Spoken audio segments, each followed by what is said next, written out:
As we continue to be exposed to new theories, it will become important to understand the term ideology, as it informs claims that theories themselves are not objectively true or untrue, but rather constructed for particular purposes. Francis Bacon once said that ideas are the idols of our mind. And if you break down the word ideology, you can get to the logic or argument of ideas. So ideas are the idols of our mind. We tend to reify or take for granted or naturalize certain ideas, certain ways of knowing, and ideology gets at this habit. Ideology is the way that we rationalize our world in order to make sense of it. The ideas of ideology tell us how things are in the world. The thing that we problematize with ideology is that sense of naturalization, that we don't see our ways of knowing as constructed, and we see our worldviews as inherent, as the only way to understand something. You can think about ideology as the water in which we swim, the ideas that are just constantly all around us that we take for granted. When we start talking about isms, like classism, sexism, racism, we're painting broad strokes around ideology.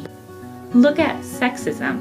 We might say that one of the core elements of sexism that it takes as natural is that there are differences between sexes and that power relations should be attached to certain sexes. It takes as natural that there's such a thing as male privilege, rather than acknowledging that that way of knowing is constructed and serves certain purposes with certain cultures and societies. One theorist we will soon meet is Michel Foucault, who makes arguments about how our systems reflect attempts to establish and maintain power. In cultural criticism and new historicism, we will see those ideas of breaking down naturalized boundaries and power relations. Of course, deconstruction paves the way for theorists like Foucault and other post-structuralists who are interested in undermining binary oppositions and systems that support power structures built on such oppositions. We can even think back to new criticism in terms of ideology.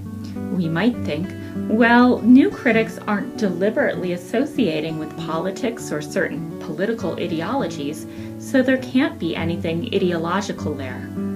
My response is that there is no explanation, there is no interpretation that is not ideological. Let me say that again. There is no explanation that is not ideological. If you are not identifying an ideology, then you are probably not looking hard enough, and it's probably because you are swimming in that water.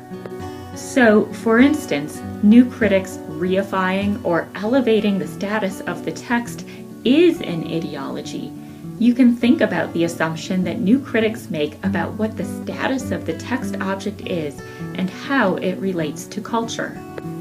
To close, one thing that I hope you are looking for as we continue our work this term is not only which theory or theorist do you think makes a lot of sense that you would like to align yourself with and pursue, but also for each theory that we look at, how do you position yourself relative to that theory?